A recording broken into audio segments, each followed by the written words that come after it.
próximos meses hacerlo muy seguido. Me da mucho gusto presentar a ustedes a quienes quienes van a comentar Los caminos de la política en el siglo XXI, de Enrique León.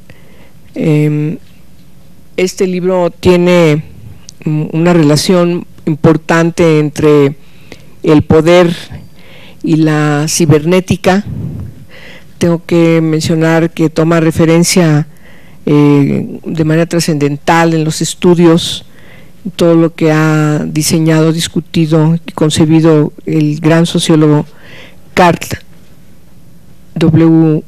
Deutsch, y que respecto a la cibernética escribió que esta era una herramienta de la política que puede ser utilizada en las tareas de gobierno, de prospectiva política y de evaluación del desempeño de funcionarias y funcionarios públicos, de legisladoras, legisladores, alcaldes, presidentes incluso de los partidos políticos, dirigentes sociales, mandatarios de organismos internacionales, en fin, aquellas y aquellos personalidades que desempeñan funciones y responsabilidades públicas, pero también es necesario añadir como una herramienta para el debate público y que hoy en nuestros días francamente es fundamental para la democracia. Por lo tanto, lo concebimos como un texto de actualidad. Es un libro que aborda cómo se comunican actualmente los asuntos públicos y la trascendencia de las redes sociales, que por cierto no pueden ser ajenas y, como bien señala el autor, constituyen una nueva forma de control ciudadano sobre los gobiernos, no solamente el gobierno, los gobiernos y por supuesto quienes están en el ámbito de la política. Vamos a comentar este libro con tres personalidades. Me place mucho, en primer lugar, pedirle al señor senador Héctor Flores, que además preside la Comisión de Asuntos Fronterizos Norte y forma parte de la mesa directiva como vicecoordinador del Grupo Parlamentario de Acción Nacional. Y sin más, te paso el micrófono para tus comentarios, Héctor. Muchas gracias por acompañarnos. Gracias. Muchas gracias, senadora Angélica de la Peña. Pues para mí es, primeramente, muy buenas tardes a todos los asistentes, muy buenas tardes al autor y a los distinguidos invitados. Para mí es un verdadero placer tener la oportunidad de conversar con ustedes algunas reflexiones que me ha dejado la lectura de este libro, de la autoría de don Enrique León Martínez. Yo reconozco en Enrique León Martínez a un hombre con un enorme compromiso con la ciencia política, tanto en la parte académica como en la práctica. Tuve la oportunidad de conocerlo hace ya bastantes años, en el tiempo de la 57 legislatura, que prácticamente, como ustedes recordarán, marcó un proceso, un periodo de transición importantísimo en la vida democrática de México.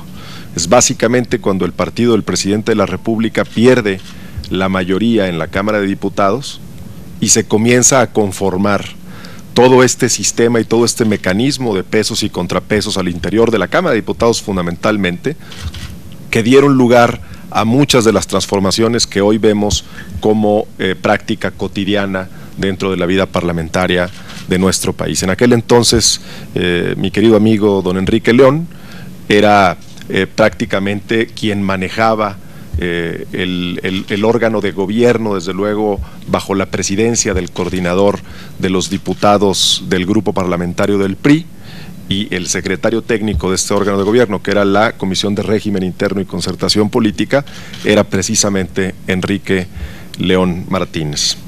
De manera que ese antecedente, pues evidentemente genera para mí no solamente un recuerdo, sino un momento que he tenido presente a lo largo de mi vida y ahora en el desempeño de la senaduría que desde luego me honra ocupar, en el sentido de todo este aprendizaje de lo que resulta poner en práctica ciertas ideas que están en la academia y en la ciencia política y que son necesarias de transformarse en realidades y en prácticas, que es algo que no normalmente se da. Y yo lo quiero destacar porque uno de los temas que más me ha llamado la atención del libro de Enrique León es precisamente esta forma de acercar ciertos temas de la ciencia política que comúnmente están en el ámbito meramente académico a ejemplificarlos y aterrizarlos en realidades que prácticamente estamos viviendo. No tengo duda que ese es una de las principales virtudes que le encuentro al libro, además de poner evidentemente temas que comúnmente no están en el debate y que hoy en día pues nos ocupan a quienes formamos parte de la vida pública del país y yo diría en general en el mundo a quienes estamos siendo testigos de estas transformaciones.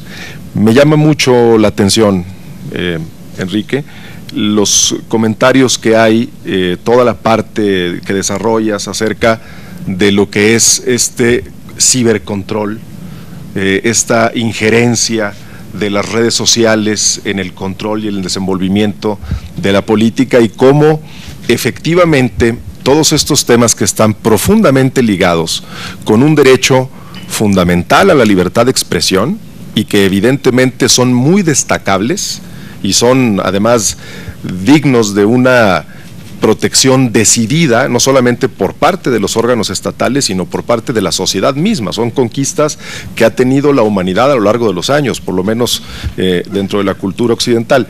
De manera que destacar esa tensión que existe y que se refleja hoy en las redes sociales, en donde pueden precisamente coexistir estos personajes que señala el autor, que son propiamente personajes propios de esta definición que da el autor Karl Dodge como un idiot savant. No sé si es la correcta pronunciación, pero que son precisamente especialistas en peculiaridades, gente que está disasociada, que tiene enormes cualidades, que puede tener una mente destacada y una enorme capacidad de construir en ciertos temas, pero a la vez tiene una separación de otras realidades que no le permiten desenvolverse de manera integral. De manera que esto pone de manifiesto, les decía yo, el fenómeno de las redes sociales, porque por ahí y por todos estos medios de dispersión de opinión, pues prácticamente vemos crecer personalidades o fenómenos incluso que son altamente cuestionados en nuestra vida política, no solamente en México, les decía, sino en el mundo. Fenómenos como lo que ocurrió en Gran Bretaña con la salida de la Unión Europea, conocido como el Brexit, y bueno, no nos vayamos más lejos, y además yo teniendo la Comisión de Frontera Norte, pues no puedo dejar de hablar del presidente de los Estados Unidos, ¿no? Un hombre con un discurso claramente efectivo, hay que reconocerlo, un discurso construido para un sector de la población estadounidense, pero también un discurso construido sobre la base de hipótesis que son claramente falsas y conocidas además por él. Y lo hace, lo dice, lo repite, se dispersa desde luego el mensaje y produce el efecto deseado por esta persona, sea el presidente de Estados Unidos o sea cualquier otro ejemplo que tomemos en el mundo. De manera que sí, este fenómeno nos plantea una serie de tensiones en el ordenamiento jurídico universal, diría yo, no solamente de México, tensiones que no teníamos anteriormente. Y no estaría yo proponiendo, desde luego, limitar la libertad de expresión de aquellos candidatos que incluso quieren, hablando pues del tema político, digamos, de aquellos líderes políticos que quieren diseminar su discurso sobre la base de ideas que se arraigan en sentimientos y en resentimientos de la sociedad, pero que en el fondo hay la conciencia y el conocimiento de que se está distorsionando de igual forma el entorno. No pretendería yo decir que habría que limitar ese derecho o esa libertad de expresión. Sin embargo, lo que sí diría es que hay que reflexionar como sociedad cuáles son los controles que podemos desarrollar de manera que esta situación no esté generando la distorsión que hoy genera. Y no es un asunto fácil, evidentemente. No es un asunto que tenga una respuesta sencilla. Vuelvo a repetirles, no creo en una limitación y mucho menos por parte del Estado, pero sí me parece que la sociedad debe evolucionar en ese sentido. Recientemente tuvimos la oportunidad, un grupo de senadores de diversos partidos políticos, de PRI, PAN, PRD fundamentalmente, y Verde Ecologista, de asistir al inicio de la negociación del Tratado de Libre Comercio en Washington, de esta renegociación o modernización. Y lo que les puedo decir es que, para aterrizar el ejemplo en esto, es que efectivamente este discurso que se ha dispersado masivamente y que ha entusiasmado a una parte de la sociedad norteamericana, es un discurso que está disasociado, completa y absolutamente divorciado de la postura de los técnicos negociadores en las mesas que corresponden al equipo de profesionales, vuelvo a decirlo, técnicos, de servicio civil inclusive, de los Estados Unidos de América. Es gente que tiene una conciencia clara de lo que significa el libre mercado, tiene una conciencia clara de lo que significa la fortaleza de la región, pero lamentablemente tienen un presidente que está marcando una serie de hipótesis que ellos saben que no tiene forma, digamos, de encontrársele cabida, por lo menos en un planteamiento lógico de lo que sería la negociación del Tratado de Libre Comercio. Sin embargo, tienen un presidente que lo hace y lo hace de manera muy efectiva, y que al día siguiente o 2 días después de que se terminaron por lo menos la primera ronda de negociaciones, va al estado de Arizona y hace un pronunciamiento que además replica vía redes sociales con mucha efectividad, manifestando su duda de que pueda concluirse satisfactoriamente la negociación del Tratado de Libre Comercio. Y ese mensaje, que no tiene ninguna base real, se los digo con absoluta certeza de lo que les estoy diciendo, no hay ninguna base real para decirlo, genera una distorsión incluso en el tipo de cambio. En la moneda de México hay nerviosismo, en fin. ¿Qué es lo que se tiene? Pues se tiene a un comunicador eficaz de ciertas ideas, pero de ciertas ideas que no corresponden a hipótesis de la realidad y que distorsiona además con su mecanismo, con su mensaje, perdón. Pero realmente lo que trato de poner de manifiesto con todo esto, y es al final de cuentas la síntesis de estas importantes reflexiones que van a encontrar ustedes en el libro de Enrique León, es cómo puede la sociedad en general, no solamente la de México, sino en general, cómo puede la sociedad establecer estos controles naturales para evitar que estas herramientas de dispersión de mensajes y de comunicación, que son fundamentales para la vida moderna y que además son deseables en la evolución de la humanidad, no generen estas distorsiones en detrimento de los valores, por lo menos de los valores que conocemos hoy en el siglo XXI. De manera, Enrique, que yo me siento muy honrado nuevamente de poder platicar pues contigo y con todas las personas que te acompañan en este ejercicio académico que presentas. De verdad, muchas gracias y espero ustedes disfruten de la lectura del libro. Gracias. Muy bien, muchas gracias. Muchas gracias, senador Flores. Ahora vamos a escuchar la opinión desde la política de una política que además es muy brillante, directora de la revista Siempre, y siempre me da mucho gusto compartir contigo, Beatriz Pajes Rebollar. Te paso por favor el micrófono. Si lo acercamos un poquito podemos escucharnos mejor. Muchas gracias, querida senadora y amiga Angélica de la Peña. Gracias, senador Héctor Flores, un placer estar aquí en el Senado. Un saludo a la doctora Guillermina Baena y, por supuesto, al autor Enrique León, con el que me unen muchísimos años de amistad. Le comentábamos a la senadora Angélica de la Peña que desde la infancia pues nos conocíamos desde que saboreábamos una paleta, ¿verdad? Jugábamos canicas casi, Enrique, así es que pues es larga nuestra amistad. Y efectivamente yo coincido con el senador Héctor Flores. Yo creo que Enrique León nos entrega hoy una obra verdaderamente de avanzada. En los caminos de la política en el siglo XXI está fundamentalmente la esencia del pensamiento de Carl W. Deutsch, un genio de las ciencias sociales que dedicó su vida a demostrar que la política debe ser entendida, ejercida y aplicada como una ciencia. ¿Qué significa esto?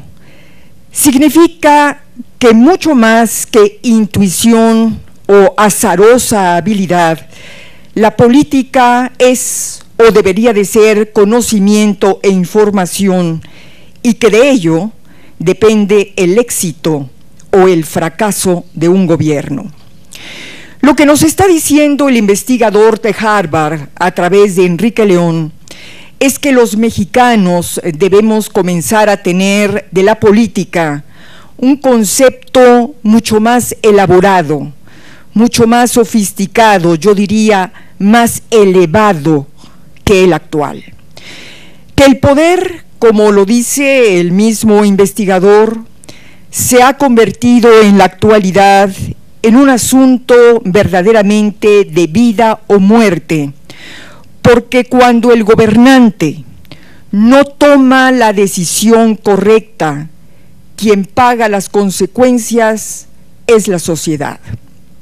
Seres humanos, las minorías más débiles, niños, mujeres, hombres inocentes. Deutsch ha dicho que la necesidad de saber se ha tornado más imperativa que nunca, porque con la nueva tecnología, con las nuevas tecnologías, el potencial del armamento, el impacto de las telecomunicaciones, por supuesto de las redes sociales, y el número de habitantes que hay en el planeta, ha aumentado la posibilidad de dañarnos a nosotros mismos, de dañar a los demás por decisiones tomadas a partir de la ignorancia. Un gobernante, un legislador, un funcionario público, es lo que nos deja ver tanto Enrique León como Deutsch, puede ser muchas cosas, pero lo que no puede ser un político en estos días es un ignorante. Por eso, ante un mundo cada vez más complejo y naciones con sociedades cada vez más diversificadas, la política debe tomar de la cibernética su sistematización para alimentarse de información, procesar esa información y tomar decisiones que él califica como controladas. Enrique León nos recuerda las miles de tragedias que se han dado y siguen produciéndose en el planeta por la falta de visión, de honradez y capacidad de los dirigentes. Menciona un caso emblemático. Dice que en Hiroshima, donde fue arrojada la bomba atómica, hoy existe un hermoso jardín donde hay una leyenda que dice: perdón, el error no se repetirá. Un error que, por cierto, pagaron más de 100,000 muertos y siguen pagando los sobrevivientes de esos muertos. Hasta el día de hoy, no tenemos bombas nucleares, pero sí socavones, sí equivocadas políticas públicas que producen enormes desigualdades, pobreza, desempleo, delincuencia y violación de derechos humanos. En el libro hay un apartado que me pareció de lo más interesante, al igual que el senador. Se titula El Idiot Savant, o El sabio idiota, que de acuerdo a Deutsch es alguien que efectivamente es un genio, pero un genio muy pequeño, porque lo es dentro de un campo muy limitado. Es alguien que, por ejemplo, es incapaz, dice el autor, de amarrarse las agujetas de los zapatos. Luego, cuando extiende la definición, nos retrata a muchos que conocemos.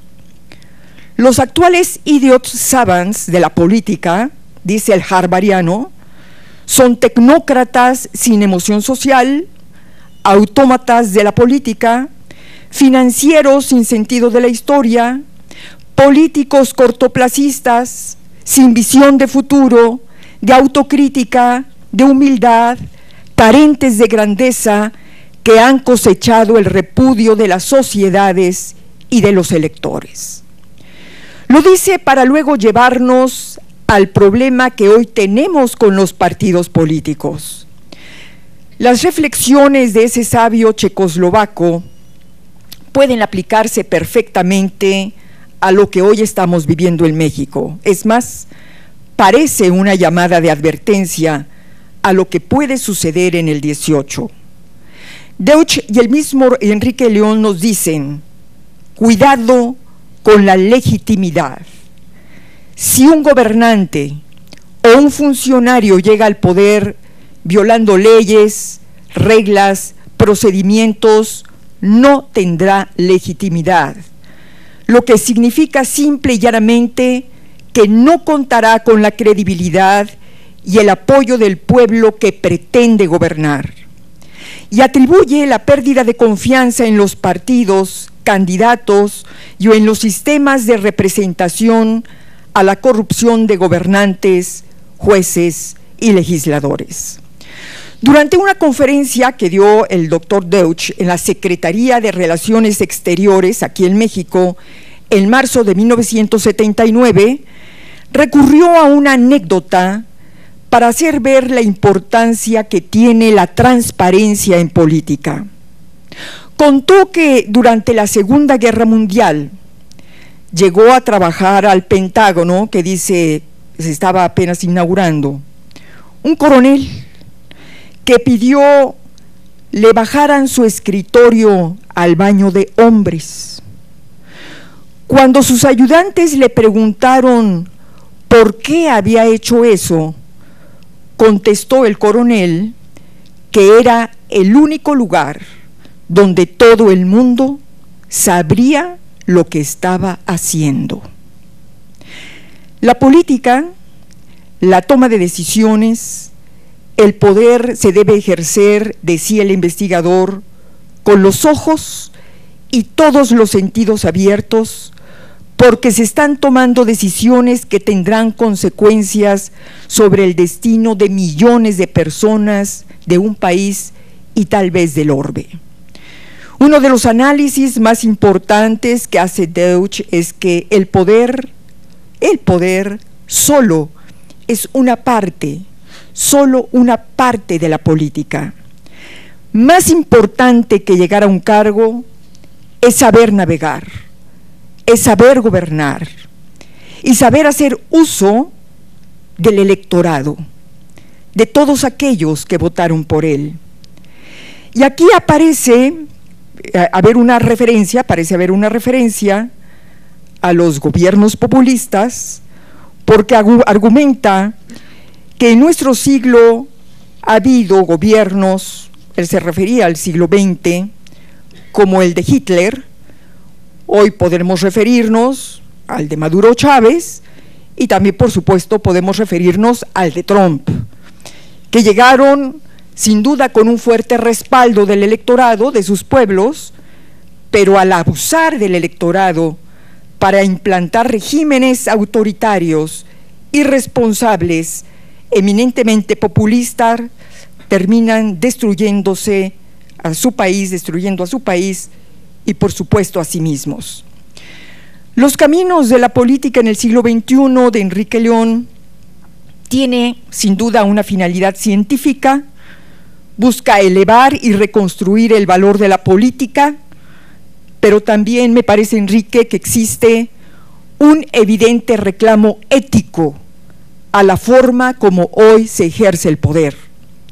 Tu libro, querido Enrique, tiene un inmenso valor en estos tiempos, como lo mencionaba la senadora Angélica de la Peña. Es una respuesta a la falta de visión, es una respuesta a la torpeza intelectual y a la orfandad moral con la que hoy se toman decisiones. Muchísimas gracias y felicidades. Muy recomendable el libro.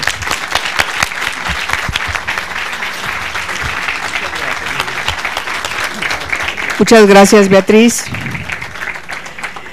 Ahora vamos a escuchar a la academia.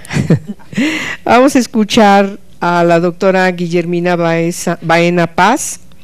Ella es profesora de Comunicación y Perspectiva de la Universidad Nacional Autónoma de México. Bienvenida al Senado, la escuchamos. Muchas gracias, buenas tardes a todos y muchas gracias por esta invitación, senadora, senador, Beatriz, muy admirable revista, siempre recordaremos siempre. Enrique, reafirmo esta antigüedad de todos los que te conocemos. Ya hace varias décadas, no decimos cuántas, para que no se revele nuestra edad, pero ya hace varias décadas que nos conocemos y desde que nos conocemos has mostrado siempre ser el amigo, el comprometido, el preocupado por la política de este país. Las veces que no nos hemos visto directamente, has estado ocupado en acciones que han dejado huella tanto para la vida política del país como para todas las instituciones en las que has trabajado. Yo te admiro mucho por eso y te felicito. ¿Por qué? Porque este libro, concretamente este libro, está reflejando esa personalidad, ¿sí?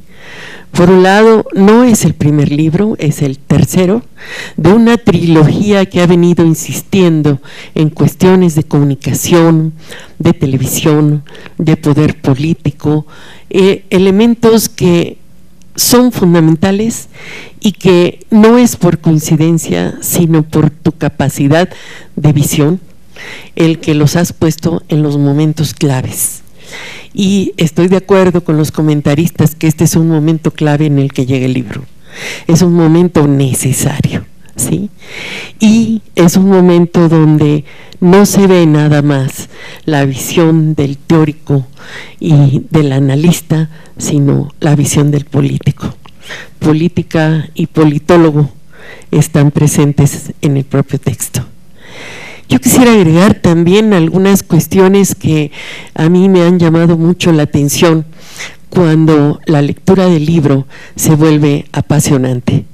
Le hemos estado dando al público algunos fragmentos del texto y que esperamos que sean parte del rompecabezas, que los incite y que los invite a leerlo completo. Vale la pena, pero tiene mucha información y muchas cuestiones bastante importantes. Yo quiero recuperar fundamentalmente la dedicatoria de este libro a Carl Tosh y lo entendemos en función del conocimiento directo que tuvo del autor, pero sobre todo de lo que el autor aportó y que hay que volver a rescatar y releer, no solo en la academia, sino particularmente en la política. El objetivo general de este libro, ya en lo general, después de la dedicatoria, nos dice el autor, es recuperar e interpretar en la realidad actual una de las teorías políticas más importantes del siglo XX, la utilización de la investigación cibernética en las tareas de gobierno, de prospectiva política y de evaluación del rendimiento de los funcionarios, ¿sí? Fundamentales temas que hay que incursionar poco a poco en ellos a través de las páginas del texto. Sigue diciendo el autor: política y cibernética constituyen en esta segunda década del siglo XXI dos variables estratégicas que podían ser de una utilidad crucial para acelerar el desarrollo económico de las naciones-estado e incluso tratar de predecir con los ojos abiertos los grandes problemas de la comunidad global y las gravísimas implicaciones para la preservación de la paz mundial que estos conflictos podían suscitar. Y así lo hace el autor, con la metáfora de los ojos abiertos, que es ver más allá de donde ven los ojos, tener una visión de futuro, es reclamar la miopía con la que se dan salida a los problemas en vez de darles soluciones. Y esas salidas nos están costando como país, y cada decisión, sí, efectos, impactos y consecuencias muy graves, muy severas, que no, cada vez más nos van a meter en dinámicas muy difíciles de dilucidar. Este ensayo, sigue diciendo el autor, representa una condensación de las múltiples pláticas que tuvo con Carl Dodge, el pensamiento, los ideales, las propuestas, las tesis políticas y los anhelos y vivencias de Dodge por un mundo más justo y más desarrollado. De ahí, Enrique asimila la filosofía, asimila el sentido real que debe tener la ciencia política.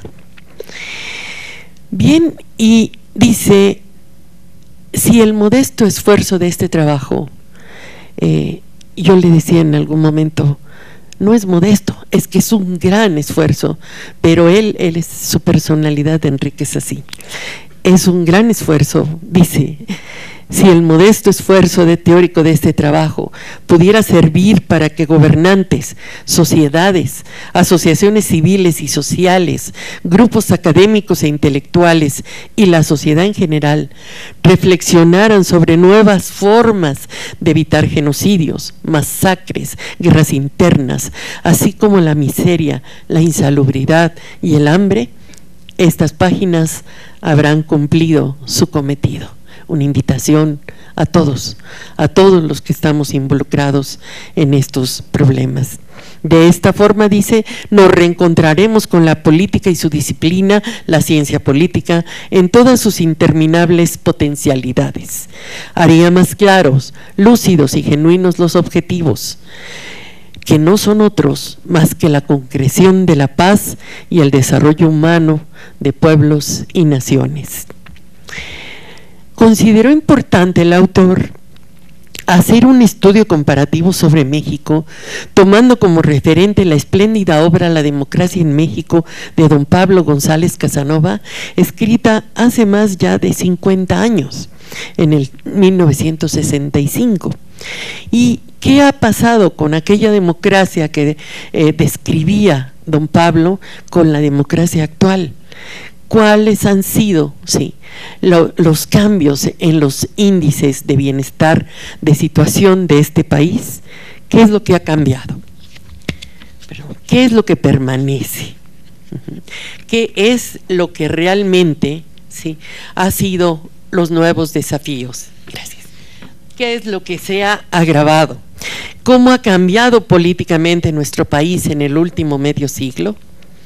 Concibo los caminos de la política para este siglo, dice Enrique, cuáles serán los desafíos, cuáles los pecados capitales de la política mundial y cuáles pudieran ser sus antídotos.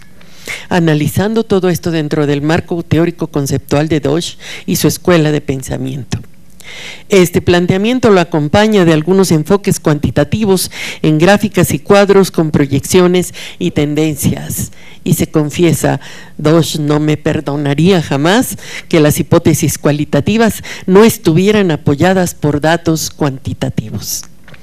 En síntesis, se tratan asimismo los problemas de la política de hoy y del futuro inmediato, como son la falta de credibilidad, el desgaste que han sufrido los partidos políticos y la democracia representativa como alternativas viables de gobernabilidad, liderazgo, conducción y proyectos políticos de largo plazo.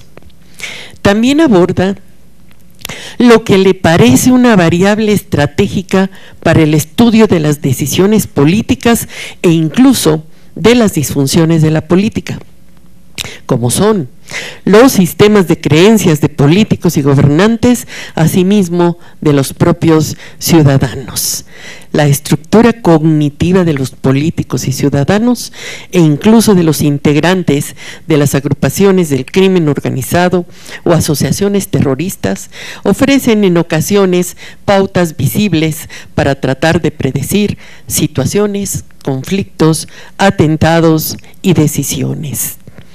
Aunado a esto se apunta, aunque de manera somera, cuáles serán los rasgos más sobresalientes de la comunicación y la tecnología en esta centuria.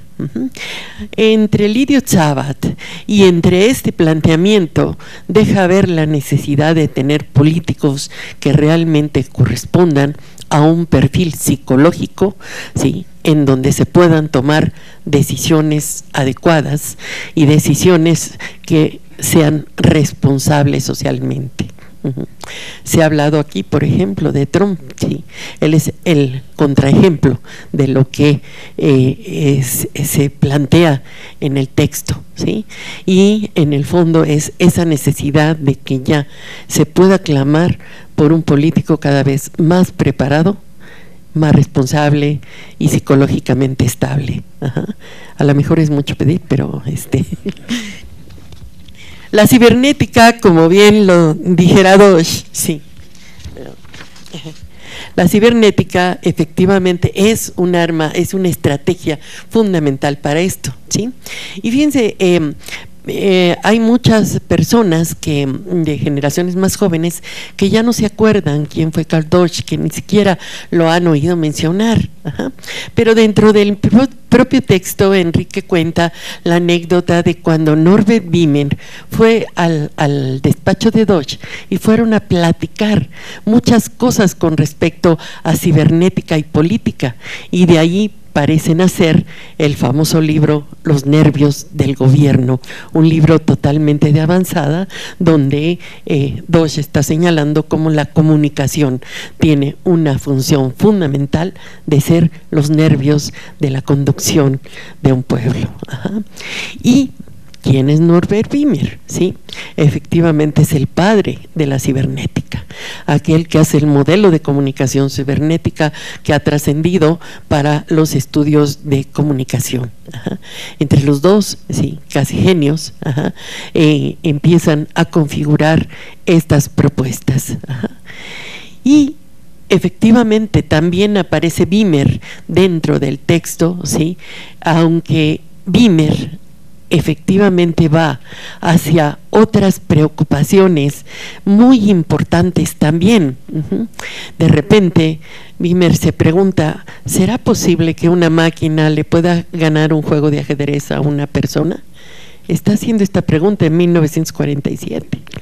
Sí, unos pocos años después, Watson construye el Jeopardy, donde una máquina le gana un juego de ajedrez al campeón mundial de ajedrez en el mundo, ¿no?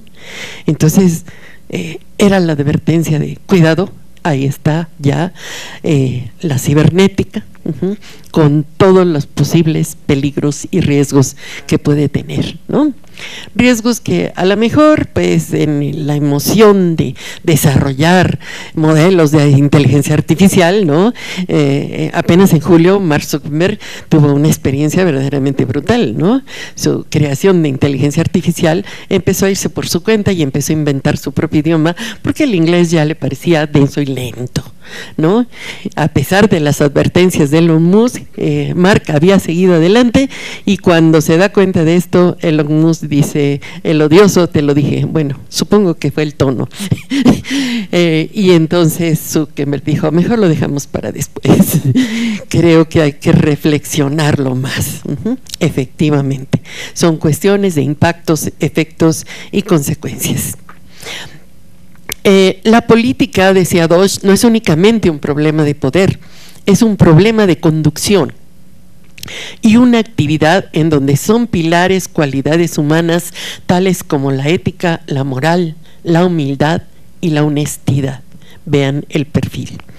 Y concluía: podemos y debemos emplear el poder cognoscitivo que es potencialmente nuestro en el estudio profesional de la ciencia política. Rara vez, si es que ocurrió en su historia, la humanidad necesitó a la ciencia política tanto como ahora.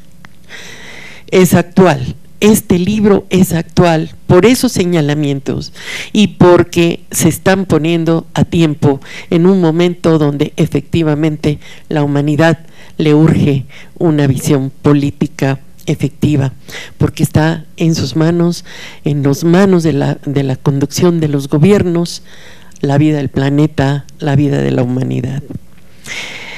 El libro señala las disfunciones de la política y ha cruzado necesariamente por el terrorismo, señalando sus graves problemas. Y así va uno descubriendo una serie de elementos que nos dan una luz sobre qué está pasando en México. Hay libros que han escrito periodistas, hay libros anecdóticos, pero en realidad este libro posee esa gran calidad y cualidad de ser un texto de comunicación y política con un nivel de alta claridad y cuestionamiento de alto nivel teórico y analítico. Por último, yo les quiero mencionar que hay una serie de capítulos en los que está dividido el libro, ¿sí? El primer capítulo obviamente es el de política y cibernética, el segundo es la comunicación política, perdón, gracias, y el tercero, las disfunciones de la política en el siglo XXI. Nuestro capítulo cuarto dice algunas reflexiones prospectivas sobre el caso de México de 1965 al 2016. Ahí el análisis que hace del libro de don Pablo González Casanova comparado con la situación actual. Y el último capítulo, él se pregunta, bueno, finalmente, ¿cuáles deberían ser los caminos de la política para el siglo XXI? Aquí está otro aspecto que para mí es el de más grande valor. Todo el libro vale, pero este me encantó. ¿Sí? ¿Por qué? Porque hay propuestas teóricas y programáticas. Son propuestas que todo tomador de decisiones debe tomar en cuenta, ¿sí? Y dentro de estas aportaciones, yo sí quiero leer las últimas propuestas programáticas para que nos demos cuenta del valor que tiene la claridad y la precisión en señalar lo que está pasando. Las propuestas en este caso son: 1. Acuerdos internacionales para nuevas políticas migratorias globales. 2. Establecimiento y aplicación de un nuevo marco global cibernético para combatir los nuevos flagelos o plagas mundiales, la ciberinteligencia. Sí, según los futuristas, los próximos 5 años, los problemas más severos van a estar en la ciberseguridad y ni siquiera se han inventado. Y eso pues nos da ya una idea a partir de lo que vivimos en estos meses anteriores de un ransom que nos hizo llorar. I Wanna Cry, ¿se acuerdan, no? Así se llamó. Bien, punto número 2.1. Ciberinteligencia contra ciberterrorismo y contra los siguientes peligros mundiales: el crimen organizado mundial, el narcotráfico, el tráfico de personas, las violaciones de los derechos humanos, la corrupción política global y doméstica. Gracias. 3. Refundación y autocrítica de los organismos internacionales que ya no responden con eficacia y oportunidad a los graves reclamos mundiales. Organización de las Naciones Unidas, diferente, del Fondo Monetario Internacional, Organización del Tratado del Atlántico Norte, de la Unión Europea, bueno, el Reino Unido ya se adelantó, la Organización para la Cooperación y el Desarrollo Económico y la Organización de los Estados Americanos. Si ya no están respondiendo, pues hay que revisar, cambiar, reestructurar, desestructurar. 4. Replantear nuevas fórmulas de solidaridad mundial, tanto entre naciones como dentro de ellas. Acuerdos internacionales sobre los graves problemas de la migración mundial. 5. Profundizar en las políticas de preservación de la ecología mundial y para el abatimiento del calentamiento global. Hay que pasarse la tromesta. 6. Preservación de los recursos naturales no renovables. Agua, petróleo, gas, minerales y sobre todo el recurso hídrico. 7. Diseño de una política global para cuidar y preservar la explotación de las denominadas tierras raras. Los países donde se pueden encontrar son China, Rusia, India, Malasia y Brasil.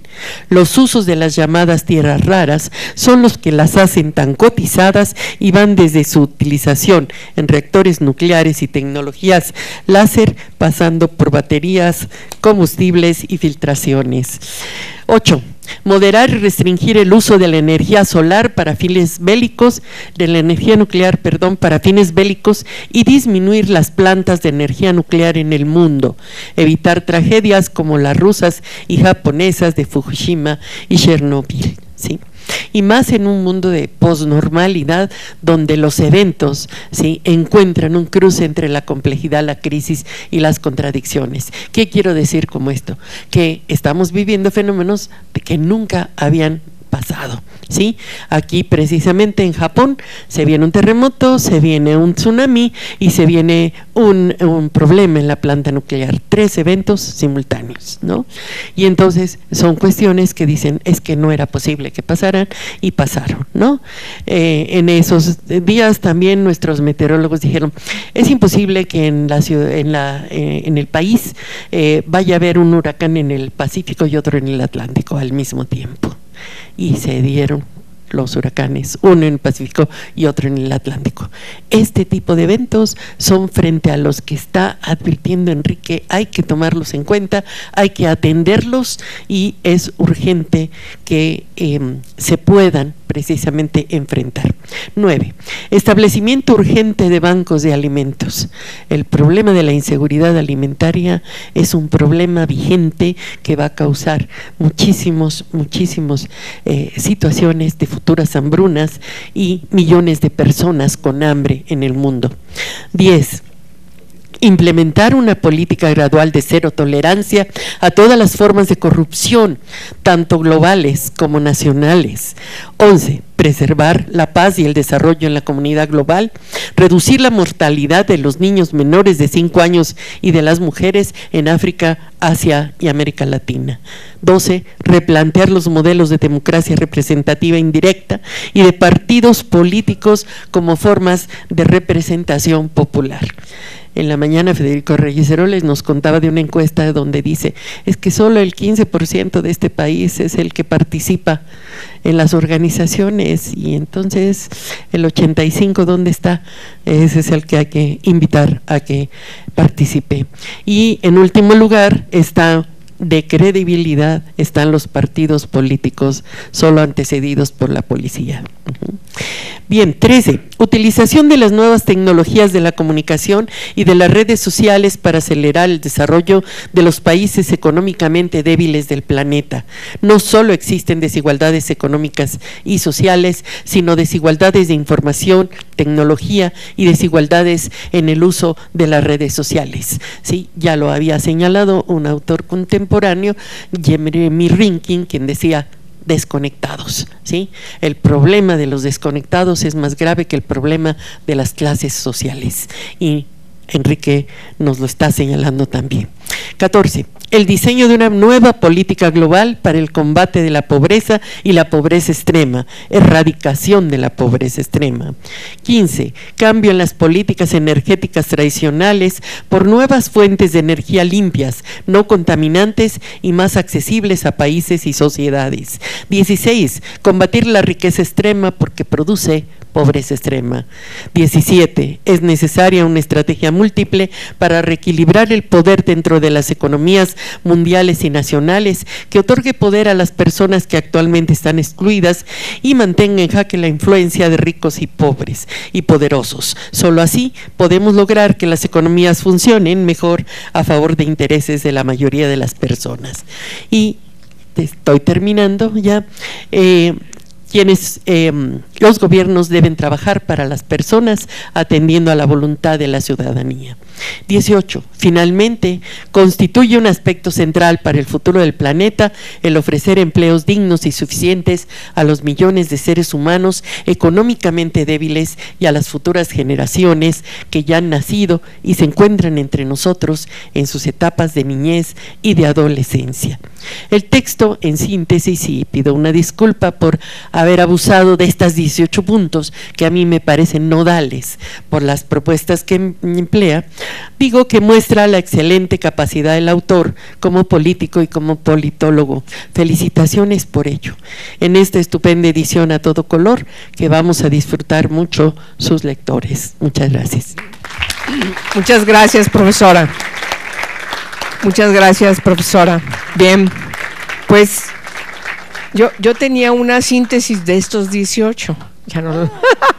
Entonces estuvo muy bien que lo haya mencionado, profesora. A ver, yo quiero mencionar que Enrique León Martínez, te conocí como director del instituto, ¿no? En la Junta de Coordinación de la 57, exacto. Y además en el Senado también, sí, como parte de secretario de la Junta, efectivamente. Es decir, tiene una trayectoria también en el trabajo parlamentario del Congreso de la Unión, pero además fue diputado federal en la 52 legislatura. Y por supuesto hoy nos va a decir unas palabras. Yo creo que es necesario que busquemos este libro, realmente es espléndido. Hay una parte que me gusta mucho, hace una síntesis, ya no me da tiempo, lo quería mencionar, de 3 propuestas que son bastante buenas sobre formas de control, lo enuncia, las 3 formas de control de la política que fueran democráticas y genuinamente representativas. Muy breve, el control de la comunidad global por la propia sociedad global, entre ellos habla la transparencia, eso está en la página 305. El segundo sería el control de los gobiernos de los estados nacionales por sus propias sociedades, a través del monitoreo, también la transparencia, ¿sí? Y el tercero sería el control que a través de los nervios, me gusta eso, y músculos de los gobiernos ejercerían las líderes políticos, los presidentes, primeros ministros, legisladores, juzgadores, magistrados, jueces. ¿Cómo lo harían?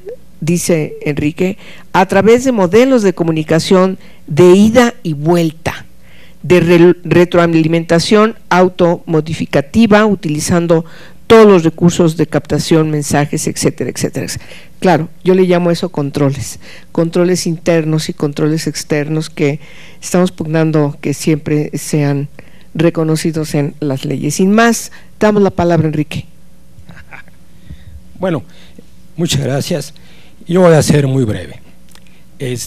La verdad, me faltan palabras para expresar mi profundo reconocimiento a todos los que me ayudaron para esta presentación, para la edición de mi libro, para la impresión de mi libro. En primer lugar, agradezco a la senadora Angélica de la Peña, excepcional presidenta de la Comisión de Derechos Humanos del Senado, que ha hecho un trabajo, la verdad, espléndido, Yo que tengo ya mucho tiempo aquí en el Congreso, nunca había visto un trabajo tan importante, tan trascendental y de tanto impacto en derechos humanos como el que ha realizado la senadora de la Peña. Y no solamente a nivel nacional, sino a nivel internacional. La verdad, y yo se lo he dicho a ella, estoy orgulloso de ser su amigo y reconozco su espléndido trabajo al frente de la Comisión de Derechos Humanos.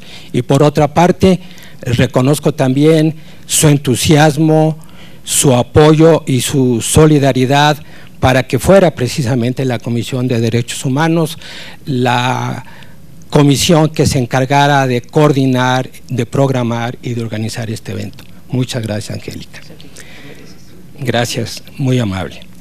Agradezco a Beatriz Pajés Rebollar, directora de la revista Siempre, quien fue diputada federal, es diputada constituyente en la Ciudad de México, fue presidenta de la Comisión de Cultura y además es una extraordinaria periodista, y yo no me pierdo sus comentarios en la radio, en la televisión, sus artículos, sus editoriales y sus discursos cuando se celebra y se entregan los premios Pajés Yergo.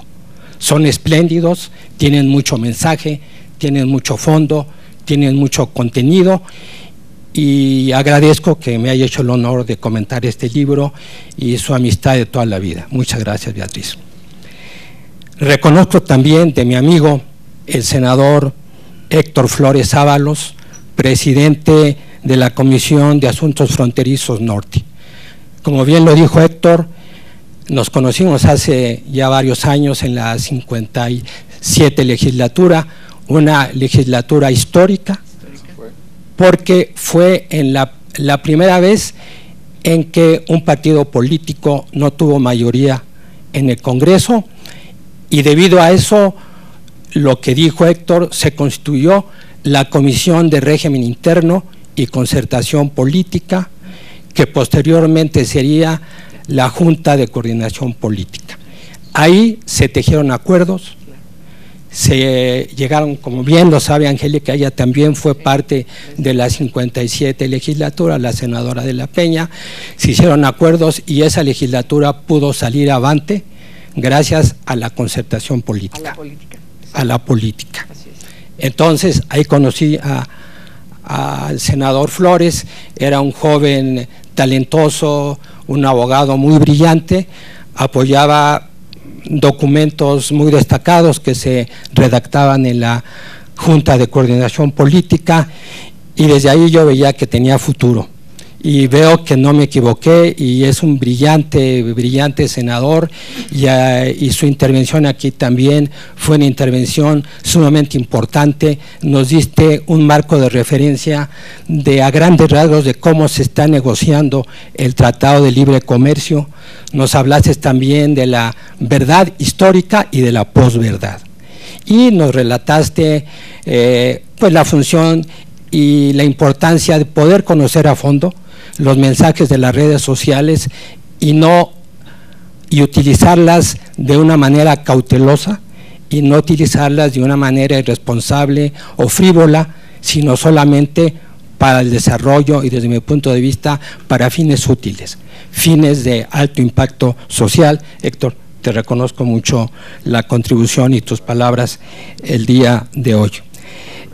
Reconozco, como siempre, a mi amiga, la doctora Guillermina Baena Paz, profesora de periodismo, de comunicación y de prospectiva, sus comentarios, su apoyo en la redacción del libro, así como de Patricia Baena. Te lo reconozco enormemente, gracias, Guille. También quisiera reconocer el apoyo de dos amigos míos que me ayudaron a la publicación de este libro: la magistrada del Tribunal Colegiado de Circuito, Mónica López Benítez, y el magistrado de circuito, Ricardo Paredes, cuyo apoyo fue fundamental para la impresión de esta obra. Muchas gracias, señores magistrados. Igualmente aprecio el apoyo siempre solidario para la organización de este evento y para todo lo concerniente a la logística y a todo lo que es necesario para actos como este, al señor secretario de Servicios Administrativos del Senado, don Roberto Figueroa Martínez, a la maestra Rosa Urtuzuastegui, titular de la Consultoría Jurídica Legislativa, quien me dio su pleno apoyo y su gran solidaridad para que yo pudiera robar un poco de tiempo al trabajo y dedicarme a terminar de redactar este libro y a vigilar la impresión y todos esos detalles. La institución, como aquí se ha dicho, la institución que auspició las dos conferencias magistrales de Karl Deutsch cuando vino a México, lo fue el Instituto Nacional de Administración Pública. Agradezco a su presidente, mi gran amigo Carlos Reta Martínez, el que nos acompañe en esta tarde, en esta presentación. Como ustedes saben, el instituto tiene sus oficinas bastante retiradas de aquí, pero el señor presidente del INAP nos hizo la distinción de venir y estar presente, y además para mí fue fundamental que el INAP pudiera auspiciar dos conferencias magistrales del profesor Deutsch. Muchas gracias, Carlos, por haber asistido a este evento. A la editorial Colofón, a don Ramón Cifuentes, a don Julián Romero, gracias por esta espléndida edición, por el diseño de la portada y por el cuidado de la impresión. Y finalmente, ya sobre el marco teórico, únicamente quisiera agregar lo que aquí ya se ha dicho, y yo creo que de una manera extraordinaria, excelente y con una gran lucidez. Hay que utilizar a la tecnología del bien para combatir a la tecnología del mal. Hay que actuar en política siempre con los ojos abiertos, con todos los sentidos en alerta, adoptando actitudes de una profunda ética, de una profunda honestidad y tratando de encontrar otras soluciones a problemas que no se han podido resolver, pero que seguramente con el estudio de obras de destacados teóricos intelectuales, así como la aplicación de estas enseñanzas a la política práctica, se podrán resolver estos problemas. Gracias a todos ustedes por su presencia y gracias en verdad, señora presidenta. Gracias.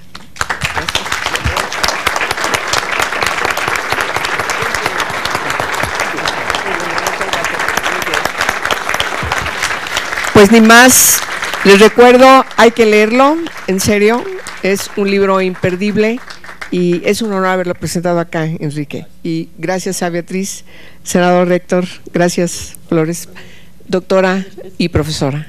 Muchas gracias a todos ustedes por habernos acompañado. Que tengan muy buena tarde.